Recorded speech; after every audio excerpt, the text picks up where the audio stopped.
Buenos días a todos. Sean bienvenidos a una de nuestras pláticas que hemos organizado para ustedes. Y vamos a continuar con la plática de NIF. Mi nombre es Javier Rojas, socio director de JPA México. Y voy a presentarles a Jesús, que ya ha venido dando las pláticas anteriores y ya lo conocen. Explico brevemente, él es nuestro experto en la normatividad nacional e internacional, todo lo relacionado con la norma contable. Pues es socio fundador de la firma y bueno, pues él, aparte de ser socio de los colegios de la Ciudad de México y de Cancún, pues también es catedrático en diversos foros, universidades, y bueno, pues es parte de la firma en el área también de auditoría y socio encargado de la capacitación de todos los miembros del despacho. Queremos invitarlos a que si tienen dudas, si tienen comentarios, nos pongan en la casilla ahí de preguntas y respuestas. También pueden levantar la mano, les daremos la voz para que puedan platicar con nuestro expositor y hacerle las preguntas que consideren que les pueda aportar algo en su práctica de día a día. Y bueno, pues no tomo más tiempo. Adelante, Jesús. Bienvenido. Muchas gracias por tu tiempo. Gracias, Javier. Buenos días a todos. Pues gracias por conectarse nuevamente con nosotros y pues darle seguimiento a este ciclo de charlas que tienen pues el objetivo fundamental de lograr un mejor conocimiento de las NIF. Es una plática que originalmente estaba dirigida para nuestros clientes, los empleados de nuestros clientes, pero afortunadamente hubo una inquietud pues importante de personas que aunque no eran nuestros clientes, sí son nuestros amigos, y después se sumaron algunos chicos de algunas universidades, y pues esa es la idea, poder colaborar con ustedes, pues compartiendo un poco de la experiencia que tenemos en estas áreas y por supuesto pues platicando de lo que es la normatividad que tiene que ver con la manera en que hacemos los registros contables. Y bueno, en virtud de que pues hay algunos nuevos pues participantes con nosotros, voy a dar una breve introducción de lo que ha sido la charla 1 y 2 y después entramos en materia con esta charla. Nos han preguntado primero cuántas son, pues la verdad es que es al estilo Vicente Fernández, hasta que el público aplauda, habrá pláticas. También están contempladas una serie de pláticas de temas fiscales y de otros temas que llevamos a cabo en la oficina, pero por este momento las pláticas se están centrando en temas de NIF. Y entonces, pues vamos a dar un pequeño recorrido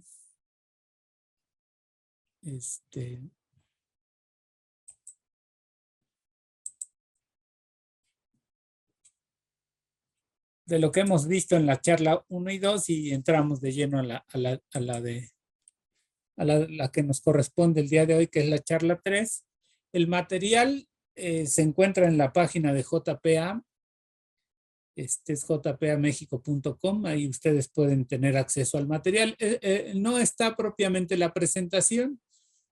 Consideramos que les serviría más un material más desarrollado con muchas ligas para que ustedes puedan tener acceso a la información que les estamos compartiendo. No es propiamente la idea, pues la presentación es una idea resumida, pero en el material es mucho más completo y por eso decidimos compartir preferentemente el material.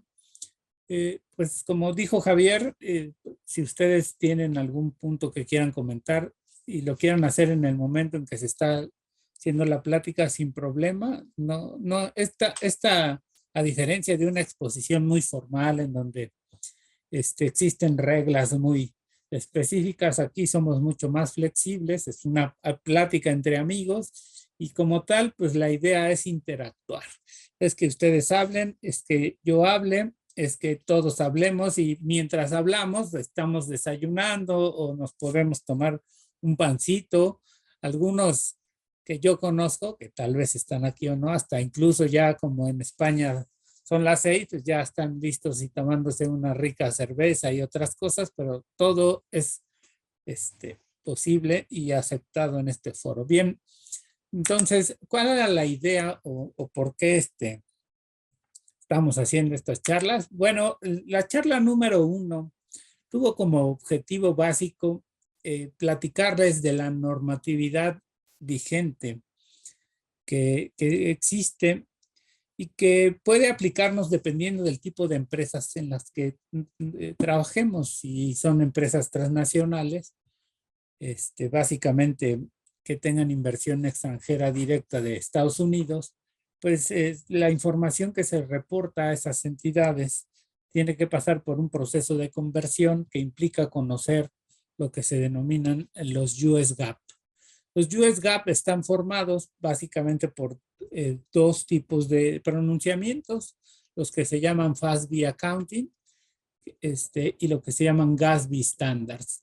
Los FASB son las normas particulares, las reglas, porque no son principios, que aplican a todas las entidades que por estar constituidas en Estados Unidos y tener una cantidad de ingresos superiores, tengan que cumplir con toda esa normatividad. Es una normatividad muy extensa. Si ustedes quieren tener acceso a ese curso, pues es muy sencillo. Vayan a la página de YouTube de JPA México y ahí van a encontrar esa charla número 1 donde les platicamos y les decimos cómo entrar a la página del FASB y cómo pueden encontrar información relacionada con temas muy específicos, porque como es una normatividad basada en reglas, ellos bien pueden establecer normas particulares para un sector en específico o para una operación particular, a diferencia de las normas mexicanas o las internacionales basadas en principios que hablan de una generalidad.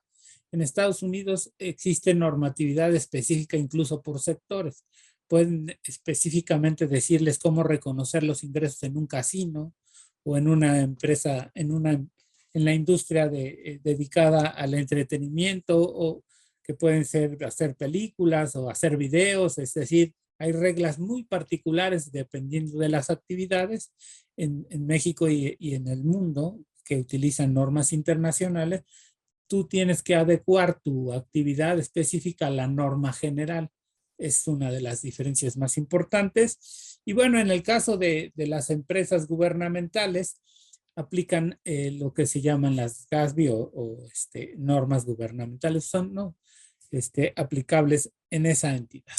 Pero también comentábamos que en Estados Unidos las empresas que son pequeñas tienen la facilidad de utilizar unas normas también más pequeñas, más sintetizadas, que a diferencia de las otras que son emitidas por un organismo que tiene que ver con la Comisión Nacional de Valores, con empresas gubernamentales y con los contadores. Estas normas para pequeñas y medianas firmas las emite el Instituto Americano de Contadores Públicos.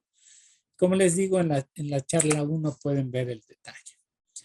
Bueno, también esa charla 1 establecía que existe otra normatividad que tiene que ver con las normas que se aplican en el resto del mundo y que tiene que ver con las denominadas normas internacionales de información financiera, o IFRS por sus siglas en inglés, en donde hay dos tipos de normas: las normas plenas y las normas para pymes.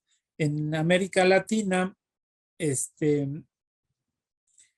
desde Guatemala y hasta Argentina, todos los países no tienen una propia normatividad como en México, que tenemos las NIF mexicanas. Ellos utilizan por default las NIF para pymes, con algunas variantes. Por ejemplo, Colombia, Ecuador, en vez de decir que van a aplicar las NIF para pymes, el gobierno en la parte que tiene que ver con la regulación de de materias impositivas y económicas, lo que hace es adoptar, es decir, transcriben la norma de las NIF para pymes y la ponen en sus leyes, y entonces hacen que las empresas establecidas en esos países cumplan sus leyes, que es propiamente las NIF. Es una variante, pues tiene algunas desventajas, porque implica que cuando hay cambios en las NIF, pues ellos tienen que cambiar sus leyes, y esos procesos pues cambian.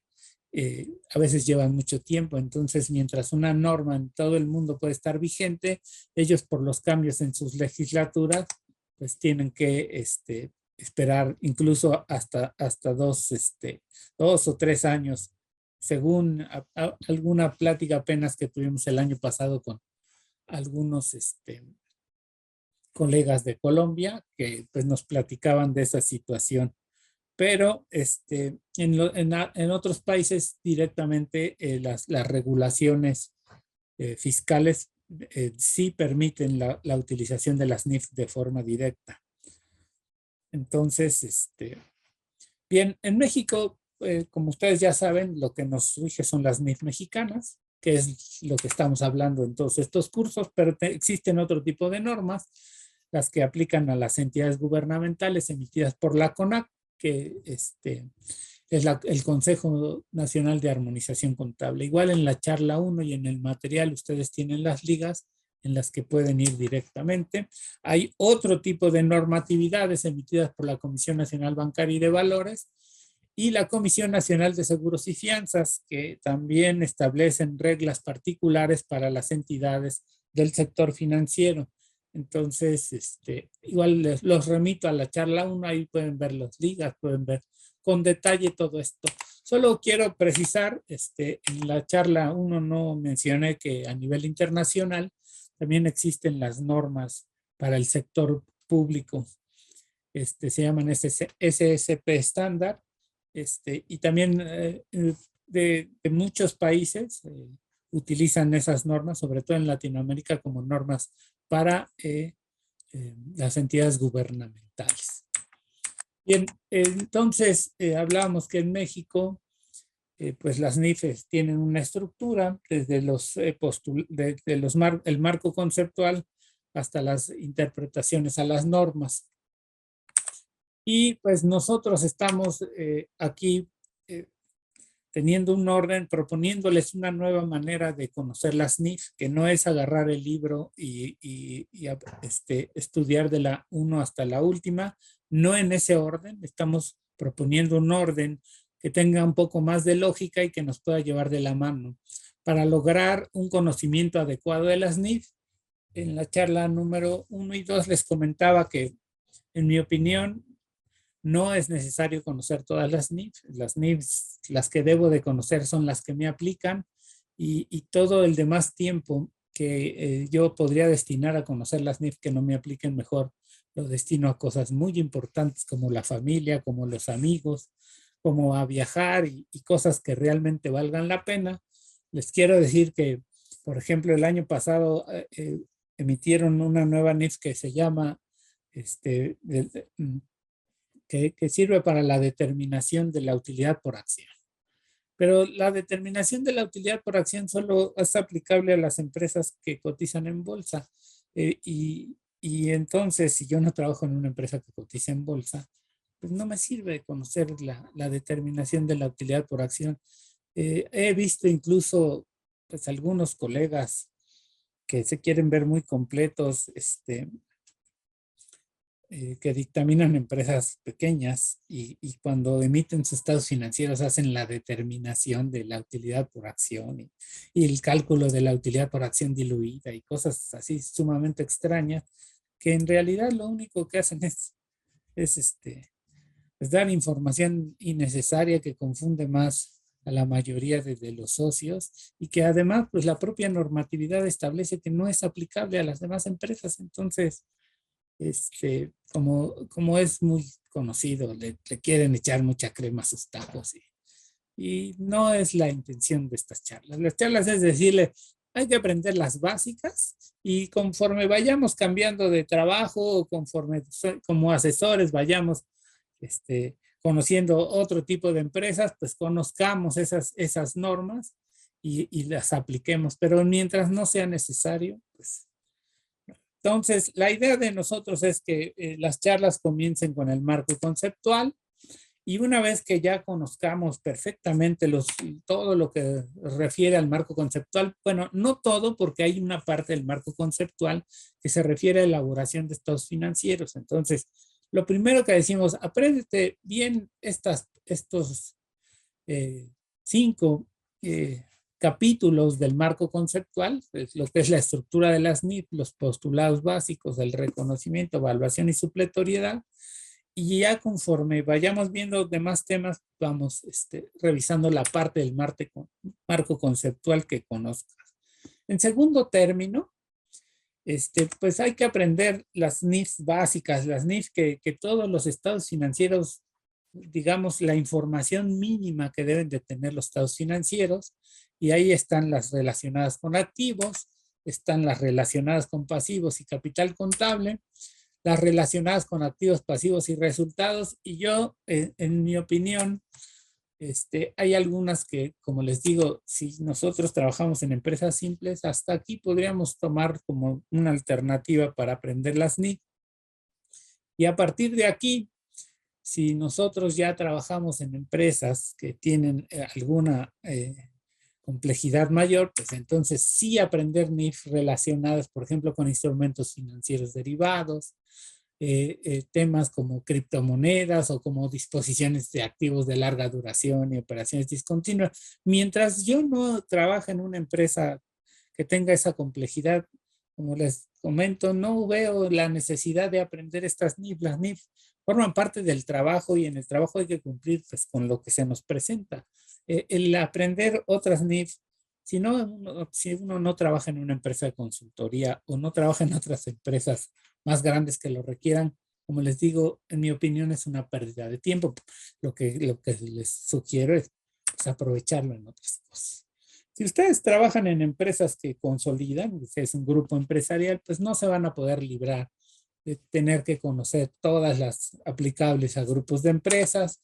Y si ustedes tienen empresas muy específicas por su actividad, como aquellas que tienen concesiones, aquellas que son no lucrativas o aquellas que están en el sector primario, pues tendrán que conocer en detalle pues las pocas NIF que tenemos que son de forma específica para sectores de las empresas.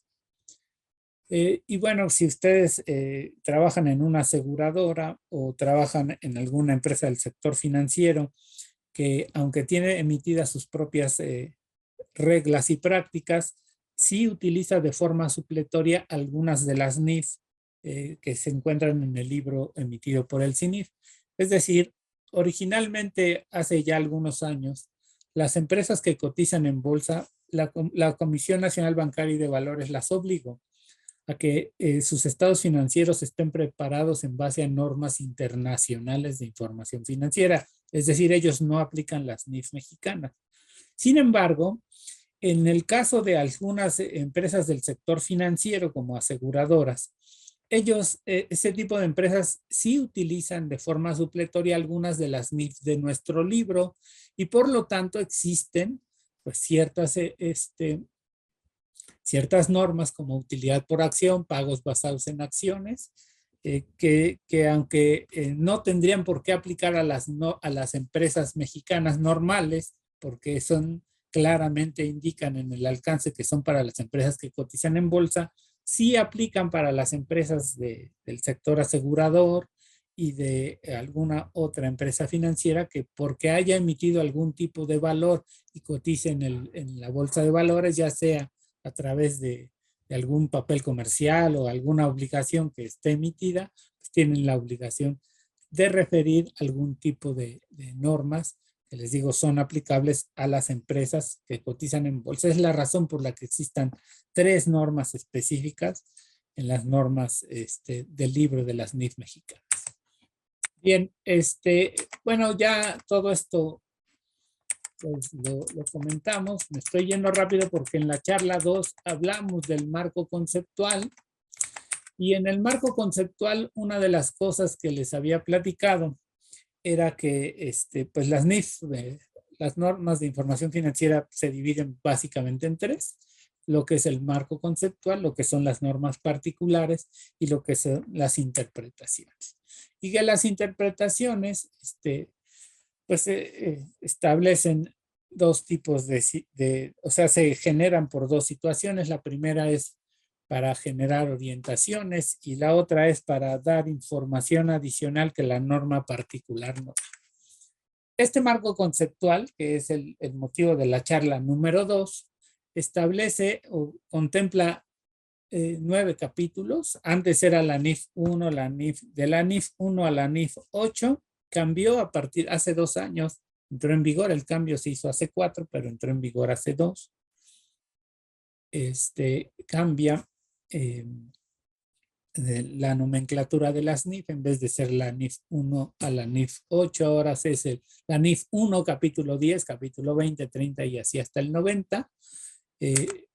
Y bueno, pues aquí en esta charla no vamos a platicar todas, porque les decía, vamos a hablar, por ejemplo, de la 30, habla de los objetivos de los estados financieros. Eso lo hablaremos cuando ya pasemos de las normas particulares a la elaboración de estados financieros.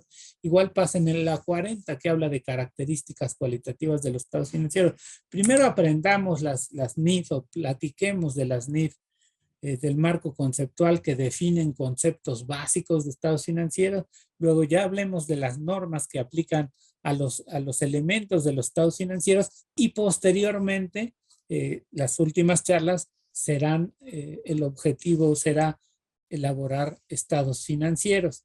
De hecho, estas pláticas nacieron principalmente porque cuando la declaración anual cambió y nos obligó a hacer los 4 estados financieros, pues había muchos colegas y clientes que no habían tenido la oportunidad de hacer un estado de flujos de efectivo o un estado de cambios, y entonces nos dimos a la tarea de hacer un curso precisamente para orientarlos en la elaboración. Y como tuvo mucho éxito el curso, pues entonces los clientes nos dijeron: ¿por qué no nos ayudas con la capacitación de nuestro personal? Les dijimos que sí, y a la vez se sumaron una serie de amigos y colegas, y ahora ya estamos haciendo pláticas más seguido. Por lo tanto, lo que les quiero decir es que si alguno de ustedes tuviera interés particular y fuera un interés compartido por algunos de nuestros amigos y de los que nos acompañan, pues podríamos hacer preparación de esos temas particulares. Tratamos de hacer cursos que tengan que ver con el momento. Cuando hablamos de declaración anual, así es; cuando sea el cierre del año, así será; y cuando existan pues cambios fiscales o algún cambio importante, pues estaremos presentes para poder apoyarlos. Bien, ya hablamos entonces de algunas de las NIF, no voy a repetir todo. Esta es una breve introducción porque nos tardamos un poco en poder en retomar el tema 3, pero ya seremos un poco más constantes. Y pues ya habíamos hablado de todo lo que se refería al reconocimiento, pero vamos a tomarlos de aquí y concluir nuestra charla de las NIF cuando terminemos estos temas. Bien, vamos a hablar a partir del capítulo 60, que habla de reconocimiento, para lo cual en el capítulo 10 ya hablamos de la estructura de las normas. En el capítulo 20 hablamos de los postulados básicos, y en el capítulo 50 hablamos de los elementos básicos de los estados financieros. Como les decía, esa parte ya está en la charla número 2. Ustedes pueden acceder a ella, está en la página de YouTube.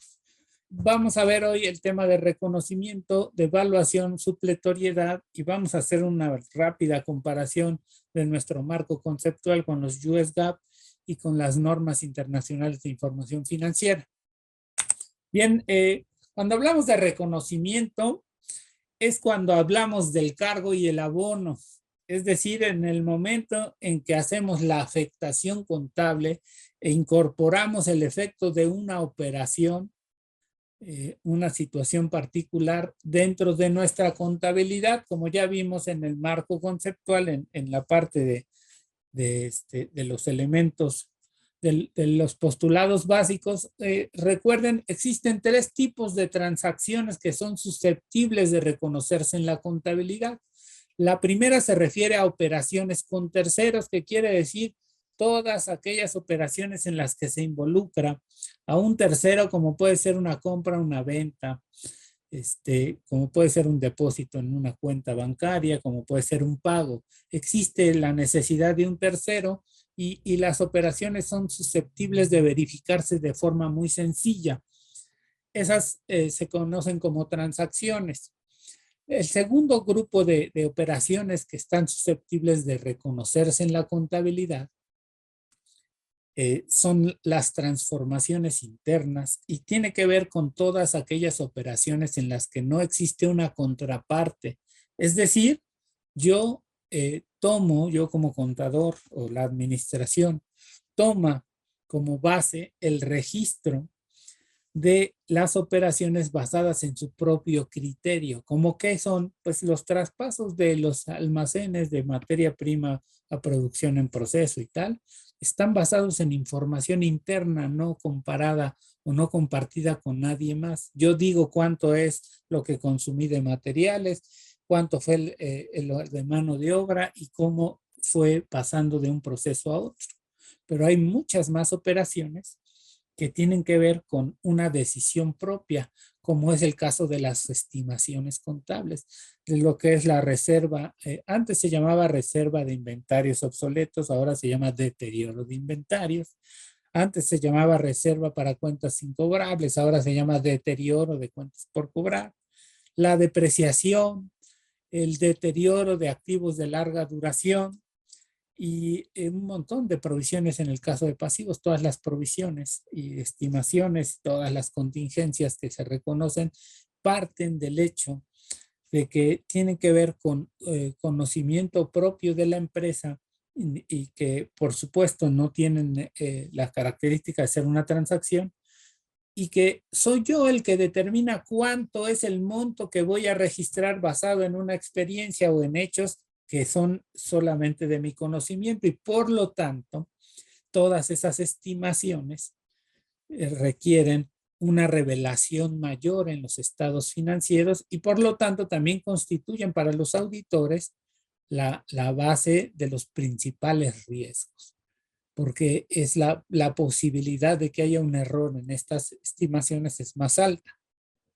Y tan fácil como este ejemplo. ¿Cuántos de los que estamos aquí llevamos a cabo la depreciación de acuerdo, como dicen las NIF, en las que dicen que al valor de adquisición le resta el valor de desecho y lo divida entre el número de años de vida probable?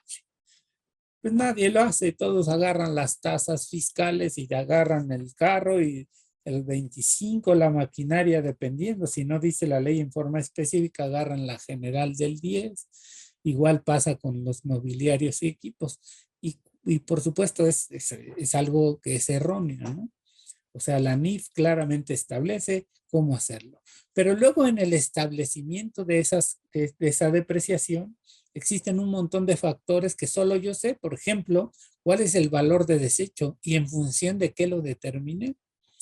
La otra es que las NIF dan opciones, no existe un valor determinado para este tipo de operaciones que sea normativo. Por ejemplo, la depreciación, existen varios métodos para calcular la depreciación. Puedo usarlo en base a unidades crecientes o decrecientes o unidades producidas, o puede ser en línea recta, o puedo entender o encontrar otro modelo de depreciación que me haga sentido a mí. ¿Sí? Y que pues tenga que ver con, porque mi actividad es perfectamente específica. Por ejemplo, pasa en los aviones. Hay un montón de componentes de los aviones que, aunque no tengan fallas, tienen que ser reemplazados porque las leyes de la aeronáutica así lo obligan. Entonces, si yo sé que un avión tiene algún componente que es muy relevante y que tengo que cambiarlo cada 3 años, pues la tasa de depreciación es muy clara. uno de los cambios para los que no hayan, no sé, en ese momento fueron al baño, digamos hace unos 5 o 6 años, uno de los cambios más importantes en la NIF C6, que habla de propiedades, planta y equipo, es que ahora nos permite depreciar por componentes, es decir, no necesariamente tengo que depreciar un bien porque me haya costado de forma global 1,000 millones y los 1,000 millones a la misma tasa, no. Con ese cambio de la NIF C6 nos permite que cuando quieres un activo y obviamente el proveedor te da el desglose de ese activo que compras por componente, tú puedas llevar a cabo la depreciación por componente. Pero bueno, esos son otros temas. Y el último grupo de situaciones, de operaciones que son susceptibles de registrarse en la contabilidad, se le denominan otras transacciones. ¿Y qué son esas otras transacciones en las que tú como empresa, como contador, no tienes la posibilidad de intervenir en su determinación? Y son básicamente dos efectos. El efecto relacionado con la inflación y el efecto relacionado con el cambio en el valor de las monedas y de los valores. Es decir, los temas de la depreciación del peso o la apreciación no es algo en las que nosotros podamos intervenir, es una situación macroeconómica y por lo tanto, si tengo deudas o cuentas por cobrar en dólares, pues yo tengo que hacer el ajuste al valor de esas cuentas en función de la variación de los tipos de cambio en las que yo no tengo nada que ver. Igual pasa con los valores cotizados en las bolsas de valores. ¿Sí? Igual yo tengo una acción que vale 10 pesos de Grupo Carso y mañana vale 11. ¿Por qué? Porque así fue el mercado, pues la reconozco al valor de mercado. No tuve yo nada que ver en las determinaciones de esos valores, pero finalmente tengo que reconocerlos. Esos se conocen como otras transacciones. Bueno, la NIFA 1 en su capítulo 60, eso es lo que me dice, que yo tengo que reconocer contablemente, ¿sí?, estas operaciones tanto en el estado de resultados como en el estado de situación financiera, pero la regla general es que yo los reconozco en estos estados hasta el momento en que ocurren. Eso significa que es hasta el momento de lo que le llamamos la devengación contable, es decir, hasta que ocurre. No podemos nosotros, ya sé que mañana voy a comprar un carro, perfecto, mañana lo registras. Oye, ya sé que me gané o que me voy a ganar una cantidad de dinero porque el tipo de cambio, todo apunta que voy a obtener una mejoría en el tipo de cambio y tengo unas cuentas por pagar, pues hasta el momento en que ocurra es cuando se registra. El reconocimiento involucra la relevancia y el término que habíamos hablado de representación fiel del elemento en alguno de los estados financieros. Eso significa, cuando hablamos de relevancia y representación fiel, no quiere decir que si la variación fue de 10 centavos no se tenga que reconocer. Ya lo comentamos, pero lo retomamos aquí. Recuerden que cuando hablamos de reconocimiento contable no existe materialidad.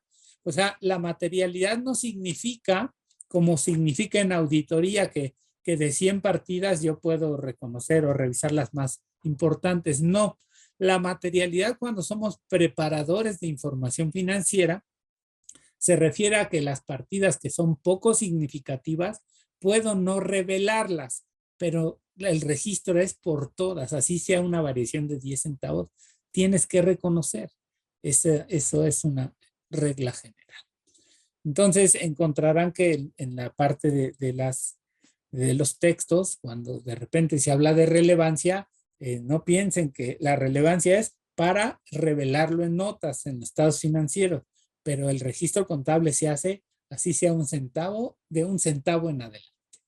Bien, hay ciertas reglas para poder reconocer un efecto de una operación, de una transformación interna o de otros eventos dentro de los estados financieros.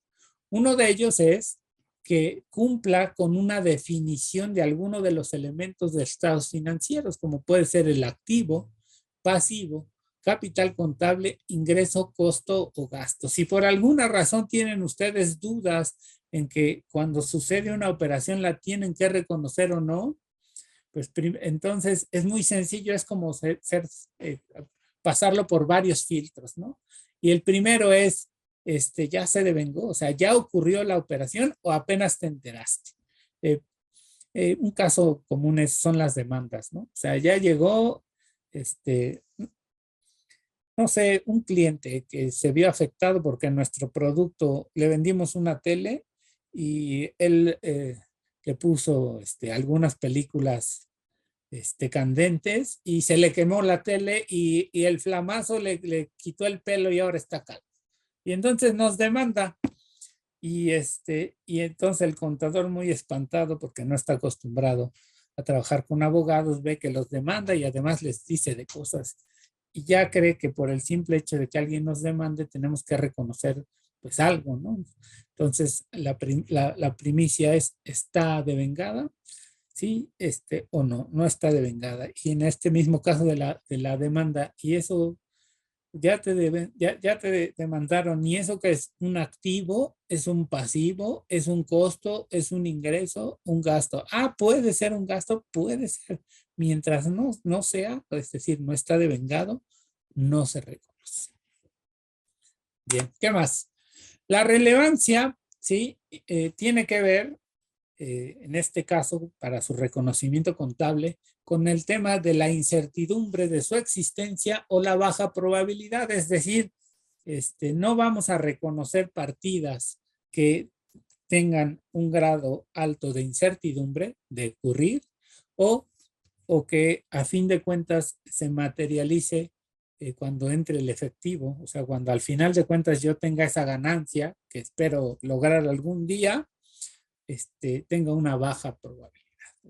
Puede ser una demanda al revés, ¿no? Yo demandé a alguien y los abogados, que son a veces muy optimistas, nos dicen, no, ya está prácticamente ganada, el tribunal de la última sala superior nos ha dado la razón y por lo tanto está condenando a esta persona que demandamos a pagar además del principal los costes y gastos del juicio y además un bono navideño. Ah, no, perfecto. Entonces ya lo registro en la contabilidad, ¿no? Una cosa es que ganes, ahora falta que te pague. Entonces tampoco se genera un registro contable cuando exista una baja probabilidad de una entrada o salida de efectivo. Y por lo tanto estamos ante un hecho o un evento que es una transformación interna porque pues quien estima las probabilidades o no son precisamente los contadores y por lo tanto les digo, este tipo de partidas requiere muchas revelaciones y además por parte de los auditores pues estar muy metidos en este tema porque representan el principal riesgo. Cuando hablamos de representación fiel, tenemos que estar seguros de que no exista incertidumbre en su valuación, o sea, que podamos determinar adecuadamente el valor y además contemos con la información necesaria. Si no ocurre ninguna de estas dos cosas, no podemos llevar a cabo el registro contable. Bien,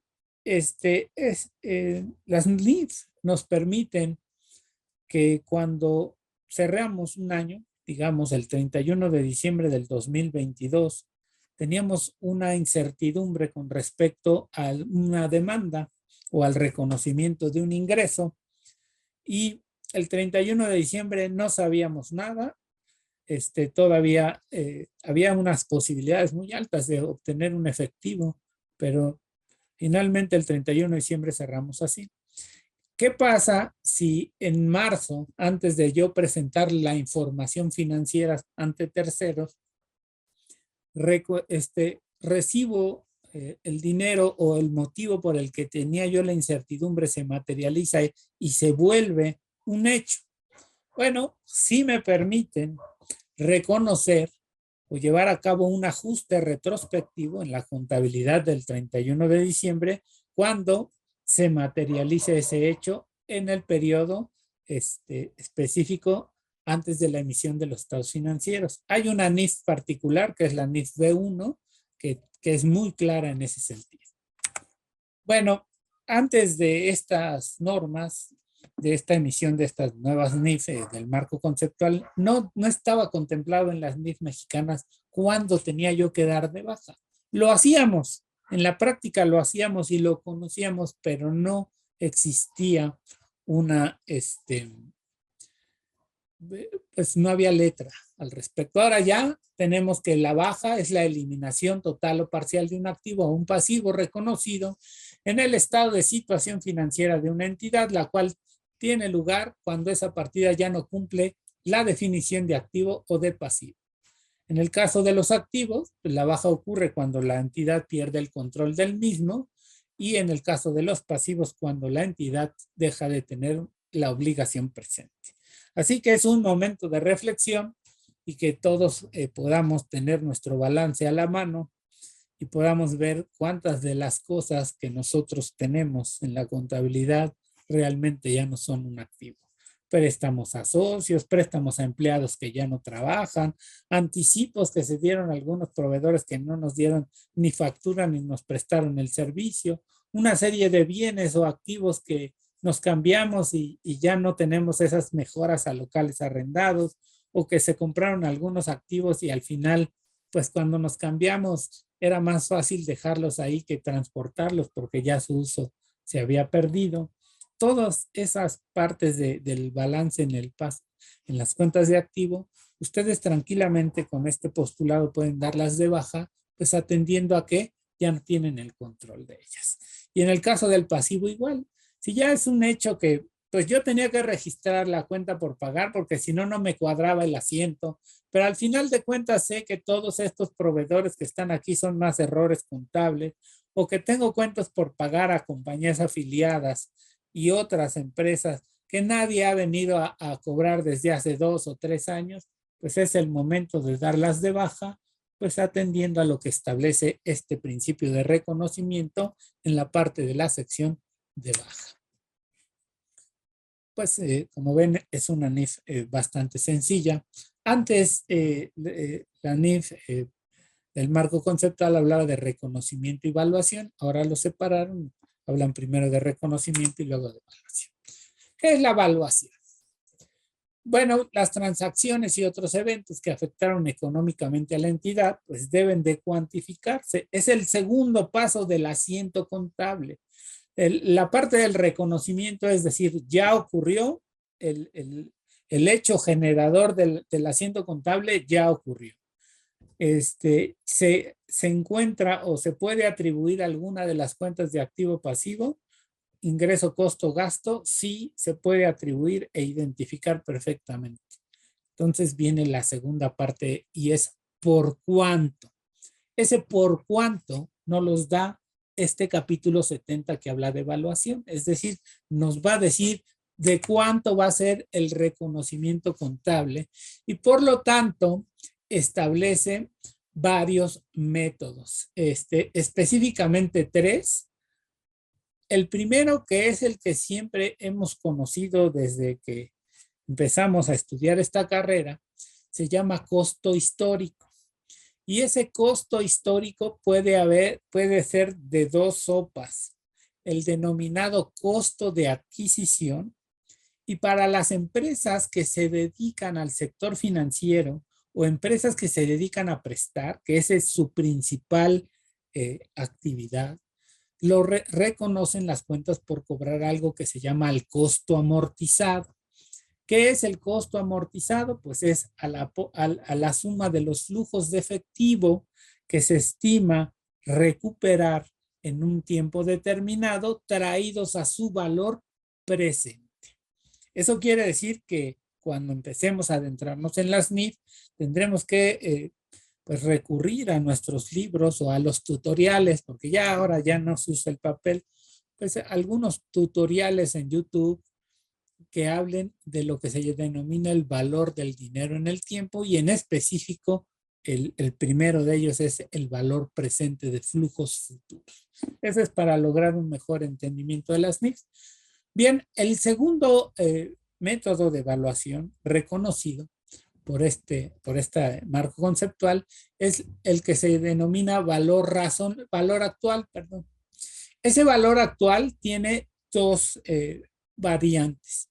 El que se llama valor razonable, hablaremos de ello en el tiempo, pero es básicamente el valor de la contraprestación por hacer una operación medido de forma que sea, digamos, imparcial, es decir, que tú reconozcas a los valores que existen en el mercado.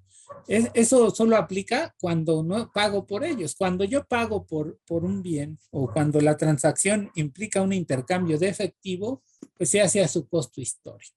Pero ¿qué pasa si yo soy una empresa que me dedico a hacer publicidad? Y entonces algunos de mis clientes hacen conmigo intercambios y me dicen, oye, hazme una campaña publicitaria durante 6 meses y yo que me dedico a vender salas, pues te amueblo tus oficinas completamente y te doy electrodomésticos y tal. Entonces ya ahí ya no hubo un efectivo y yo exactamente no sé cuánto valen todas esas salas que me está dando a cambio y entonces yo tengo que medir esa transacción a un valor razonable de los bienes recibidos por los servicios que estoy prestando.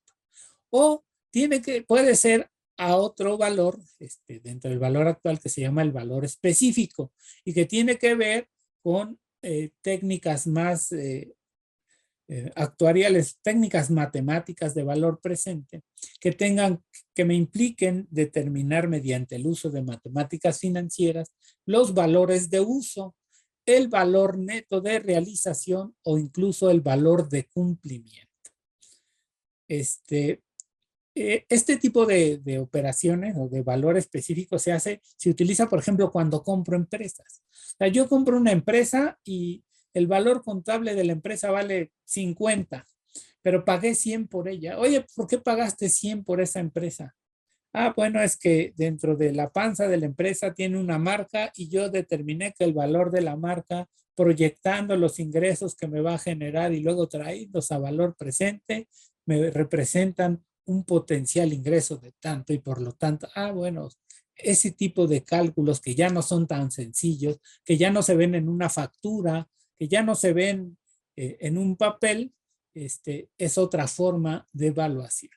Y el tercero es el denominado método de participación, que quiere decir que yo voy a reconocer, para que exista método de participación, primero yo debo de ser poseedor de acciones de otra compañía. Y después de que yo sea poseedor de acciones de otra compañía, debo de tener por lo menos un porcentaje que me permita tener una influencia significativa. No se habla de porcentaje, sino de control o influencia significativa. Si yo no tengo influencia significativa, esas acciones las evalúo a costo histórico y cada que reciba dividendos lo reconozco como un ingreso. Si tengo influencia significativa, entendiendo como poder para participar en la administración de alguna forma, entonces sí lo reconozco a través del método de participación, que es decir, yo tengo acciones en una empresa, en este momento las compré a 100. Resulta que la empresa, yo tengo el 10%. La empresa en el año ganó 100, entonces como soy el poseedor del 10%, me corresponden 10. Eso es el método de participación, es muy sencillo, pero como les digo, solamente para poder hacerlo necesito ser propietario de acciones de empresas y esa propiedad que yo tenga debe de ser significativa. Si no lo tengo, pues no se evalúa así. Aquí viene alguna explicación de lo que es el costo amortizado como una base de evaluación de costo histórico y que refleja el valor presente de estimaciones de flujos futuros. ¿Quién la aplica? Las empresas, las empresas que les decía se dedican a prestar, ¿sí? O que la naturaleza de su negocio, es que ya aquí en México no se da. Antes Electra les vendía en abonos chiquitos. Ustedes iban y compraban una plancha y les costaba, el valor de contado eran 500, el valor financiado eran 2,900 y entonces ustedes podían pagarlo en abonos chiquitos durante 2 años. Si la empresa subsistiera de esa manera, sí le aplicaría la determinación a través de este costo amortizado. Pero de repente resultó que en México la Comisión Nacional Bancaria les dijo, no, tú ya no te dedicas a vender planchas, si bien es una parte de tu objeto, en realidad tú te dedicas al financiamiento y si eres financiamiento, entonces estás bajo mis lineamientos y ya no puedes llevar a cabo operaciones y por lo tanto empresas de este tipo que vendían en abonos chiquitos, pues ahora ya las hacen a través de operaciones bancarias. Entonces, si tú quieres ahora pagar tu plancha en abonos chiquitos, vas al banco, el banco te presta, le paga al proveedor y tú eres al que le debes al banco. Entonces, este tema del costo amortizado, como les digo, aplica básicamente a todos aquellos que venden o que sus operaciones son a largo plazo o se espera recibir flujos a largo plazo o en un plazo mayor a un año y contempla el precio de la operación, el valor del dinero en el tiempo. Bueno, las características cualitativas de mejora sobre la comparabilidad, verificabilidad, comprensibilidad y la restricción del costo de emisión de estados financieros tienen implicaciones para la selección de la base de evaluación. O sea, ¿cuál voy a determinar? Pues en una instancia la que sea más sencilla o la que sea más fácil de comprobar. Acuérdense que cuando hablamos de valor, pues de lo que se trata es de que sea una selección contundente, que no quede lugar a dudas. Bueno, aquí hay algo muy importante que también algunos de los que tomaron una pausa en estos temas de los NIF, de las NIF, y que por alguna razón estaban haciendo otras cosas muy importantes, tal vez no lo tengan en el radar, y es que desde la emisión de esta nueva normatividad de 2004 para acá, todas, sin excepción, todas las cuentas de balance tienen 2 momentos de reconocimiento. El reconocimiento inicial, que es cuando ocurre por primera vez, ¿sí? La transacción, y el reconocimiento posterior. Ese reconocimiento posterior se define como la modificación del valor de una partida originada por eventos posteriores. Son muy pocas las partidas que no tienen valuación posterior. Vamos a hacer un repaso así rápido. Si yo solamente tengo cuentas en moneda nacional, pues prácticamente no hay valuación posterior, pero si tuviera denominas cuentas, ya sean inversiones o en dólares, pues por supuesto, conforme van existiendo variaciones en los mercados, pues varía el valor de esas cuentas y por lo tanto cuando hago ese reconocimiento, esa evaluación posterior es cuando reconozco pues ese cambio de valor. Pero pasa en clientes, cuando yo vendí a 100 y luego no me pagan, entonces hago un estudio y digo, estos no me van a pagar, esa es una evaluación posterior. Igual en el inventario, yo tengo inventarios por 100 que los compré hace un año, no los puedo vender y sé que para poderlos vender tengo que rebajarles el 30 o el 40% de ese valor que adquirí. Ese deterioro del inventario es una evaluación posterior y aplica igual para los pasivos y demás cuentas de activos. O sea, es algo que ya hacíamos normalmente en la contabilidad, pero que ahora está, digamos, puesto en blanco y negro dentro de las NIF. Y bien, pues esa es la parte de la evaluación establecida en el marco conceptual y luego pues hablaremos de algo que solo ocurre en México, y que es algo que se llama supletoriedad. Y dice que cuando una NIF particular en México no establezca el trato o la forma de reconocer contablemente una transacción o revelación de alguna transacción, podemos aplicar nosotros lo que venga o lo que se ha establecido por otro cuerpo normativo. Por lo tanto, me dan ahí algunas, alternativas para que yo pueda llevar a cabo la aplicación supletoria. Por ejemplo, hablemos de minas. ¿Qué pasa en el caso de la minería? Pues que en México no hay una norma que nos diga cómo determinar la contabilidad de minas, que es bastante específica y tiene que ver, pues, que hay minas, más que minería, vamos a llamarle de un sector que tiene que ver con la explotación del subsuelo, ¿no? Puede ser temas relacionados con petróleo y gas, pueden ser temas relacionados con extracción de minerales, ¿sí? E incluso podríamos hablar de algunos otros temas, pero en términos generales, ese tipo de industria. ¿Qué pasa? Porque hay minas de arena, que no necesariamente es una extracción, sino explosión. ¿Qué pasa? ¿Cómo determino yo el valor de los inventarios cuando lo que tengo es una concesión? ¿Cómo determino las reservas de agotamiento de ese tipo de industrias? Pues no hay, o sea, no hay una normatividad de forma específica y por lo tanto, al no haber, pues yo tengo que recurrir a algún lugar en el que pueda encontrar normatividad relacionada, porque pues tengo que llevarlo a cabo, ¿no? Y por lo tanto, pues puedo aplicar normas internacionales que sí tienen una connotación específica para este tipo de empresas, o puedo aplicar una norma relacionada con los US GAAP, que también tienen normas específicas para las empresas dedicadas a las industrias extractivas. Bueno, esta es lo que establece el marco conceptual. No es a discrecionalidad. No puedo mezclar normas mexicanas con normas internacionales. Tampoco puedo mezclar normas mexicanas con US GAAP,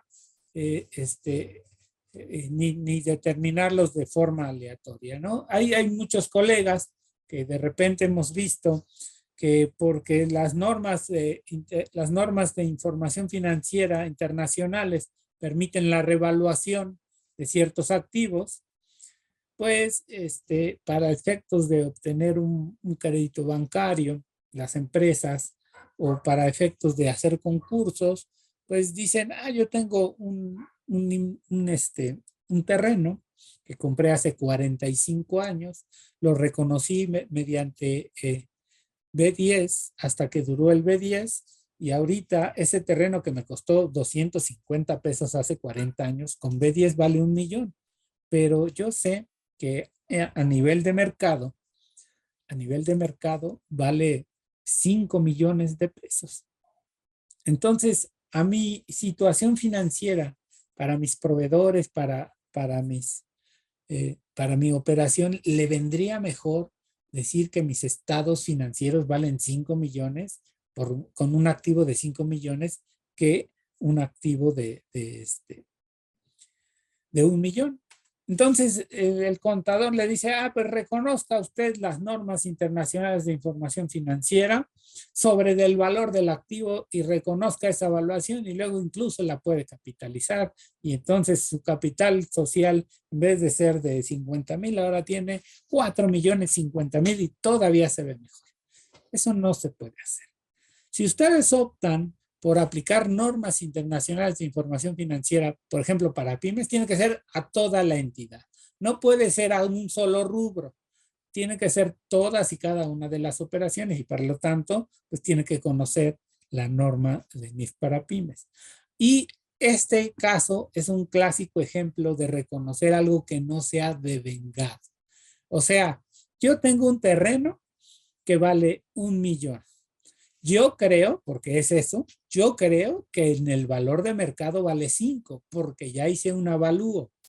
Pero no, eso no es un dato contundente. Un avalúo puede alguien decirme que vale 5 millones y otro que vale 4,900 y otro que vale 3,800 y otro que vale 6 millones. ¿Cuál es el dato correcto o cómo podría yo saber cuál es el valor correcto de eso? Véndelo y el día que lo vendas, en ese momento me vas a decir, me dieron 4,800,000. En ese momento, sí, como ya ocurrió la operación, como ya obtuviste el ingreso, ya no queda lugar a dudas y entonces trabaja sobre devengado y ahora sí reconoce en tus estados financieros la utilidad que te genera o que te generó haber tenido ese terreno durante ese tiempo. Antes, pues no lo hagas. Entonces, es el caso clásico del devengo. No puedes reconocer utilidades que tú crees que vas a tener. Hasta el momento en que las tengas es cuando se reconoce. Bien, nadie tiene dudas, nadie. Voy a cambiar de presentación. Ah, no, es la misma, perdón, pensé que lo tenía en otra. Perfecto, hasta aquí todo bien, nadie ha levantado la mano porque no he estado al pendiente del chat, perdón. No, nadie, Jesús. Perfecto, quiere decir que o están dormidos o desayunando de a de veras. Muy bien, vamos entonces a comparar nuestro marco conceptual con los de otras latitudes, nada más para saber qué tan bien o qué tan mal estamos. Bueno, ya saben, les comenté al inicio, en Estados Unidos, la fundación, el Financial Accounting Foundation, es el organismo que se encarga de financiar y de regular la operación de la emisión de los denominados FASBs y de los denominados GASBs, ¿verdad? Y bueno, pues como tal, este FASB es el encargado de emitir el marco conceptual en los Estados Unidos, el Financial Accounting Standard Board. ¿Qué es FASB? Tal. ¿Dónde lo encuentro? www.fasb. Y pues definen en Estados Unidos el marco conceptual, o también conocidas como declaraciones conceptuales, como un conjunto de objetivos y fundamentos interrelacionados que tienen por objetivo identificar las metas, propósitos de la información financiera y los fundamentos. ¿Cómo afecta la emisión de este marco conceptual a la aplicación de las normas contables? Y aquí viene una de las principales diferencias entre US GAAP y normas mexicanas. Mientras que para nosotros el marco conceptual, esa fuerza, prevalece sobre la norma particular. Repito un ejemplo que ya he dicho. Vamos a suponer que la NIF A6, C6, que habla de propiedades, planta y equipo, un día el emisor, el que hace las normas, nos permite reconocer las ganancias derivadas de avalúos. Y entonces ya vimos que el marco conceptual dice que hasta que se devengue se puede reconocer. Entonces aquí hay una discrepancia porque la norma particular me dice que sí lo permite y el marco conceptual que no, hasta que se devengue. Entonces, ¿a quién le hago caso? En México claramente dice que el marco conceptual está por encima de las normas particulares y esa es la regla general. En Estados Unidos, para empezar, toda su normatividad está basada en reglas, no en base a principios. Es decir, son reglas específicas para cada punto particular. Y por lo tanto, su práctica establece que las normas particulares están por encima del marco conceptual. Entonces alguien diría, entonces, ¿para qué me sirve conocer el marco conceptual en Estados Unidos si lo que rige es la norma particular? Entonces hago a un lado el marco conceptual y solo me baso en reglas establecidas en las normas particulares. Las normas particulares me refiero a las NIF o a las normas, normas de información financiera americana, que me digan cómo llevar a cabo el efectivo, los pasivos, la presentación de estados financieros. Esas son normas particulares. Bueno, no necesariamente. Es que el marco conceptual en Estados Unidos existe porque ayuda a la práctica a lo largo del tiempo para que todos tengan homologados los conceptos básicos y les ayude, ¿sí?, a desarrollar nuevas normas contables. Es decir, que no exista, digamos, en una asamblea, alguien que diga, oiga, ¿qué entiende usted por activo? y haya 6 diferentes definiciones de activo, no. O sea, ya están homologados ciertos conceptos, partamos de esos conceptos homologados para hacer nuevas normas. Ahora sí tenemos, creo que 2 preguntas. Y Esteban nos pregunta que si pueden aplicarse supletoriamente normas internacionales a las normas mexicanas. Sí, siempre y cuando hay 3 conceptos que establece el capítulo 90 de supletoriedad. Uno, la transacción que tú quieres registrar bajo normas internacionales no está en México, o sea, es claro. Por ejemplo, hablaba el caso de minería. Y no hay en México, no hay. Sale. Entonces sí puedo aplicar supletoriamente. Segundo, la norma que tú quieres aplicar cubre perfectamente en su totalidad la operación. Si la cubre en forma parcial, no se puede aplicar. Y tercero, bueno, hay más. Obviamente esa norma debe estar vigente en donde fue emitida. Y tercero, haya sido emitida por un grupo o un colegio reconocido. Para efectos prácticos, ni internacionales o US. Esa es la regla general. Bueno, también un nombre que no había yo escuchado en México, pero seguramente existe, Motorola Moto G32 nos pregunta, hola, ¿cuánto dura el webinar? Si nos los puede enviar el material, si lo puede compartir, por favor. El webinar más o menos están metidos en 1 hora y media y el material lo pueden bajar de entrar a la página jpamexico.com y ahí encontrarán una sección donde viene el material de las charlas. Bien, seguimos.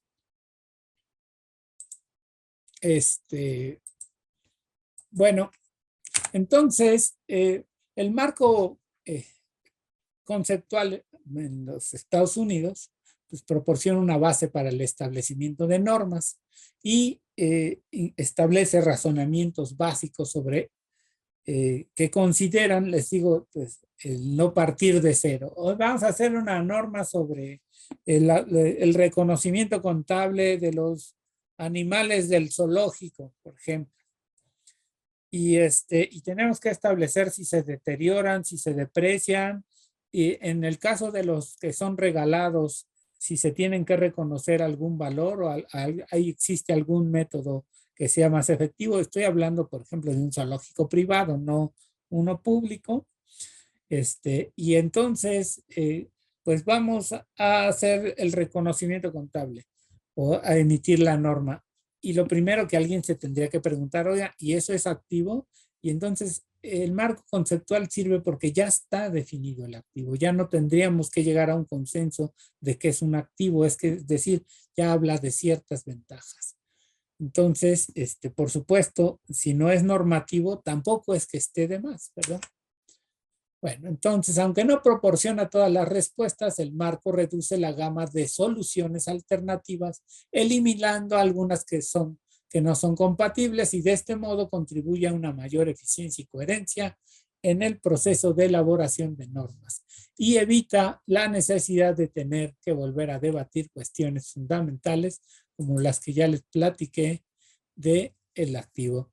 Gracias, Claudia Trujeque, que nos haces favor de aclarar que tu nombre correcto no era Motorola Moto G32. Gracias por estar con nosotros, Claudia. Bien. ¿Qué más? Bueno, entonces el tener un marco conceptual pues, ayuda en la orientación para la fijación de normas. Y pues como les decía, da un punto de partida. ¿Dónde puedo encontrar los concepts en el FAS americano? Pues igual, WWFASB, Financial Accounting Standard Board, y hay una sección donde dice normas. El primer link dice Home, el segundo dice Standards. Ahí en Standards le dan clic y van a encontrar uno que se llama los Concept Statements. Y lamentablemente, pues, o afortunadamente para los que quieran practicar su inglés, toda la página está en inglés, entonces pues tendrán que hacer las traducciones. Hay hay un traductor muy sencillo y muy bueno que se llama DeepL, DEEPL, y es la verdad es que es la neta del planeta en traducciones. Bien, el FAS establece entonces dentro del cuerpo de esta parte normativa, en el inciso B, establece claramente cuáles son todas las fuentes, o sea, cuáles son los documentos que existen disponibles y que no son fuentes, que no son normativos para los Estados Unidos. Entonces hay algunas prácticas y el inciso B claramente menciona que son los FAST Concept Statements. Esos no son normativos. Ya vimos que ayudan, pero no están por encima de las normas. Bueno, ¿cuáles son los FAST que están vigentes? Los concepts que están vigentes dentro de la normatividad americana. Pues está el 5, el 5 y el 7 que se refieren al reconocimiento y medición, el 8 que habla del objetivo del marco conceptual, el 6 que habla de los elementos básicos de los estados financieros y el 8 que habla de las características cualitativas y las restricciones de los estados financieros. No es el caso de la charla de hoy dar un desarrollo completo de esto, pero pues, si alguno de ustedes tiene interés, con mucho gusto les regalamos material de algo más desarrollado esto.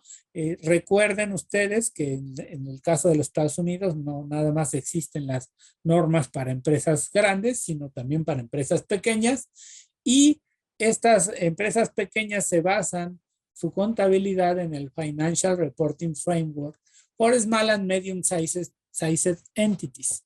Eso quiere decir que este libro, que es gratuito y que ustedes pueden bajar de la página www.AICPA, como dice el libro, AICPA, que es el Instituto Americano de Contadores Públicos, www.aiCPA.org, bajan y ahí van a encontrar que en el capítulo 1 de este libro está todo lo relacionado con el marco conceptual aplicable a las pequeñas y medianas entidades. Ustedes pueden ver, por ejemplo, el alcance y propósito, habla de estados financieros, materialidad, características cualitativas, elementos de los estados financieros, criterios de reconocimiento y medición. Bien, tenemos otra pregunta de Moto G8 que nos dice: las normas deben ser aplicadas a partir del 2023 para efectos de la declaración que se presenta en 2024. ¿Qué efectos tiene si no han aplicado en ejercicios anteriores? Gracias. Alguien nos escribe que está deshabilitado el chat o algo así para que lo resolvamos.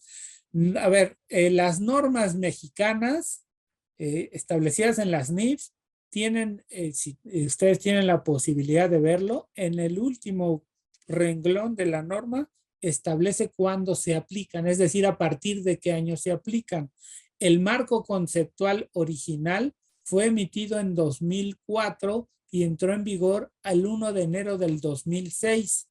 Este nuevo marco conceptual fue emitido hace unos 2 años y entró en vigor a partir del 1 de enero del 2023. En el curso que dimos de marco conceptual, les comentábamos que el marco conceptual en la mayoría de las empresas no genera ningún cambio contable, pero podría ser el caso. Ahora, ¿qué pasa si yo no he aplicado las normas en este año 2023 estando obligado a ello? Por ejemplo, nunca reconocí yo lo que se refiere a los impuestos diferidos, al boletín D4, que se llama utilidad por acción. Digo, impuestos a la utilidad. O nunca he reconocido los arrendamientos a largo plazo que sí tengo, que están en el D5. O nunca he reconocido las obligaciones laborales sobre mis empleados que se llaman beneficios a empleados en el D3. Si no lo he reconocido pues la pregunta es, ¿los vas a reconocer? Sí. Entonces tienes que ver a la NIF B1 y te dice que cuando tú, teniendo la obligación de reconocer una NIF, no lo has hecho, eso se considera como un error contable. Y por lo tanto, cuando lo hagas por primera vez, digamos en 2023, tienes que hacerlo también en 2022 para que la información financiera sea comparativa. Y los efectos acumulados hasta el 31 de diciembre del 2020, digo del 2021, los tienes que llevar a cabo en resultados acumulados. Eso establece la NIF B1, esa más o menos responde la pregunta. Pero si no queda claro, con mucho gusto lo volvemos a repetir o podemos dar un ejemplo. Bien, entonces les decía, en Estados Unidos hay otro marco conceptual para que no nos quedemos con uno, depende del que apliquen en la empresa.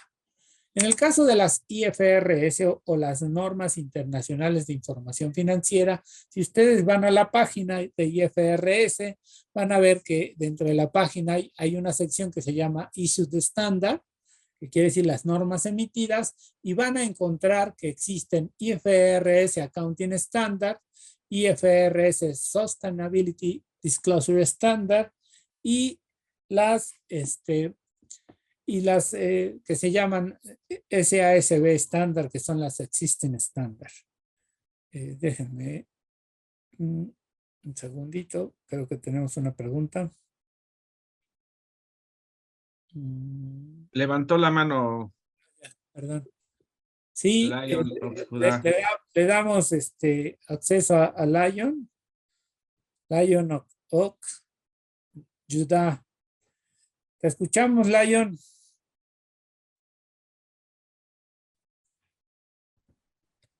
Buenos días. Hola, ¿cuál es tu nombre? Daniel Macías. Tal vez Hola, fue por Dani, error. bienvenido. A tus órdenes. Gracias. Tal vez fue un error porque no había levantado la manita. Ah, bueno, no te preocupes. Gracias. Sabemos que estás vivo y estás aquí con nosotros. Bienvenido a las charlas. Gracias. Vale, bueno, seguimos. Entonces, ¿dónde las encuentro? Si yo quiero hablar del marco conceptual, desde de las normas, de las normas internacionales, como les digo, pues se tendrían que ir al tema de las normas emitidas y ahí van a poder encontrar los accesos. ¿Quién es el encargado de emitir del marco conceptual? Pues es el IASB o el International Accounting Standard Board, que como ustedes saben es el emisor de las normas de información financiera. Establecen que el marco conceptual está diseñado para describir los objetivos y conceptos que se utilizan en la información financiera con propósito general. Hay algo que tal vez no he sido lo suficientemente claro.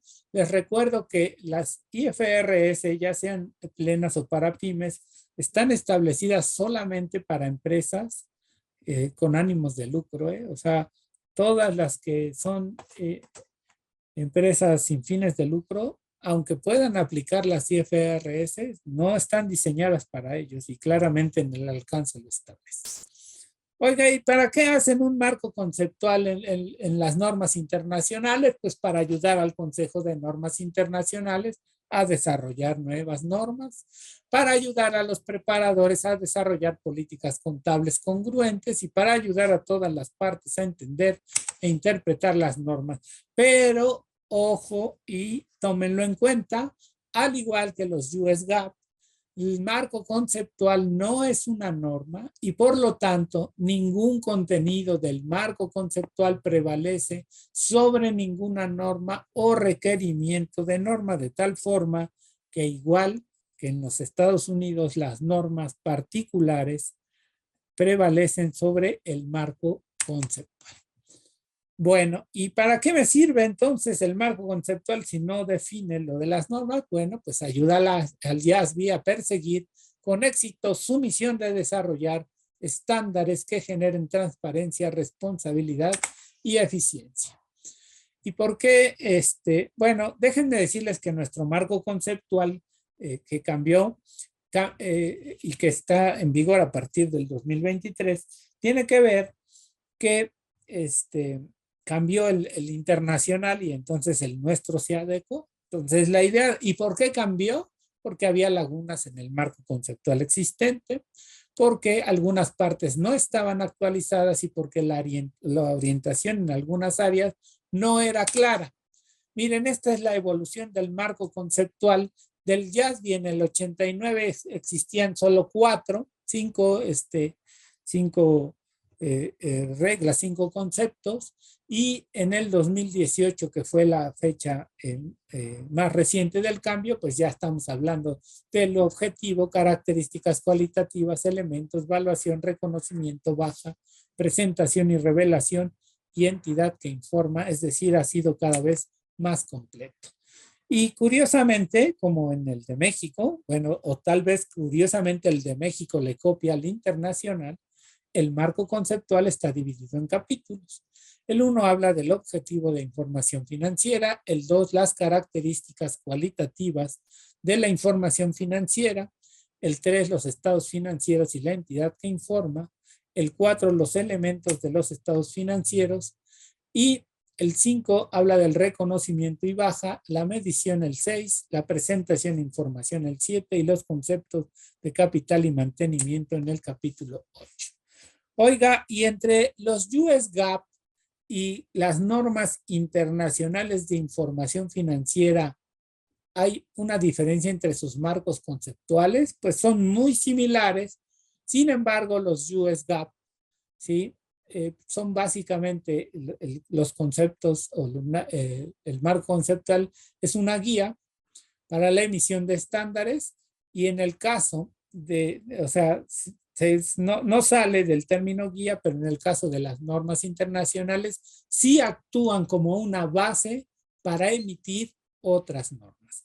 Es una nomenclatura diferente, no son normativas per se, pero en Estados Unidos simple y sencillamente se toman como guía, pero para normas internacionales sí generan la base para las normas particulares. Oiga, y en las NIF para pymes, pues en las NIF para pymes, todo lo que es la sección 2 establece lo que es el marco conceptual, empieza de los objetivos, de los estados financieros, características cualitativas, y pues ayudan un poco, bueno, ahí determinan exactamente las guías de actuación en el caso de las NIF para pymes. Oiga, ¿hay algún otro documento que nos pueda ahí ayudar como para entender esta parte del marco conceptual? Pues hay dos, no están actualizados, eso debo de decirles. El FRC es el Financial Reporting Consulting, que es el organismo regulador de empresas en el Reino Unido, y emitieron un documento que se llama Getting a Better Framework, como teniendo un mejor marco conceptual, y pues habla de conceptos pues bien, pero es 2013. Y en el 2014 hay un staff paper, que es un documento no normativo, que habla también de las potenciales inconsistencias en el marco conceptual y las normas particulares. Pero como les digo, es del 2014, y les recuerdo que el marco conceptual internacional cambió en el 2018, igual que cambió el marco conceptual de los Estados Unidos. Entonces, ya que tenemos más o menos afianzado el tema del marco conceptual, ahora sí estamos dispuestos a empezar con las normas particulares. Como tenemos dentro de nuestros asistentes a algunos muchachos de la escuela, pues algunas de nuestras pláticas van a pecar de ser muy básicas, y hablaremos de asientos contables, que ya sé que todos se saben, pero pues entendiendo que es un público muy amplio, les agradeceré su paciencia para cuando yo les hable de y los asientos contables comunes para el registro de tal es un cargo a tal, y así pues les digo, pues por ayudar al público estudiantil, que además van a ser los que van a heredar esta profesión. Entonces, por eso pecaremos de didácticos. Pero bien, a efectos de que ustedes estén enterados de cuándo es nuestra próxima charla, les pedimos que se registren en nuestra página de Facebook. Ahí publicamos todos los materiales y las charlas que tenemos. Y si ustedes quieren verlas con posterioridad, entren en YouTube. Ahí buscan JPA México y ahí nos encuentran. Por razones de vacaciones, es probable que las siguientes 2 semanas no haya pláticas para que ustedes ya vayan en sus trabajos pidiendo esos días de vacaciones, no se los vayan a ganar. Y a partir de la 3ª semana de agosto estemos nuevamente de regreso con estas pláticas. Algunos me escribían en chat privados de, oiga, ¿hay alguna recomendación para tener un mejor conocimiento de las NIF? Pues la primera es comprar el libro, porque no conozco a nadie que sepa las NIF sin leerlas. Puede que exista, en este país todo ocurre, pero puede ser. Entonces, si no las leen, difícilmente las podrán conocer. Y segundo, cuando salen las NIF, siempre hay una parte que se llama bases para conclusiones. Esas bases para conclusiones explican los porqués de las situaciones. Y eso nos ayuda más a entender básicamente el tema. Les recuerdo que los materiales están en la página de JPA México. Y pues hasta aquí quedaría la charla del día de hoy. Así que estamos abiertos para cualquier tipo de consulta que ustedes tengan.